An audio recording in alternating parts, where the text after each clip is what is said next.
গতকাল সকালবেলা ছিল গুলশান জগার্স পার্কে, সোসাইটির পার্কে বিদায় ভাইয়ের আয়োজনে, বটতলা বন্ধুদের আয়োজনে মশারি বিতরণ এবং আমাদের সবার দাওয়াত ছিল শামীমা আপা ও আশরাফ ভাইয়ের ব্রেকফাস্ট দাওয়াত। উনি নির্বাচিত হয়েছিল গুলশান জগার্স থেকে।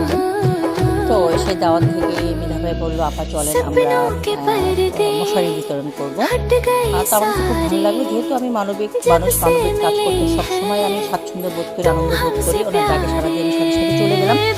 ছিল রেজিস্ট্রার অমর ফারুক ভাই, যিনি হচ্ছেন গুলশান সোসাইটির প্রেসিডেন্ট, এবং আরও অনেকেই গণ্যমান্য ব্যক্তি ছিল। আমাদের ভেতরের একজন পিডিজি ছিলেন এবং আরও অনেক ছিলেন জগার্সের গণ্যমান্য ব্যক্তি। খুব ভালো লাগলো।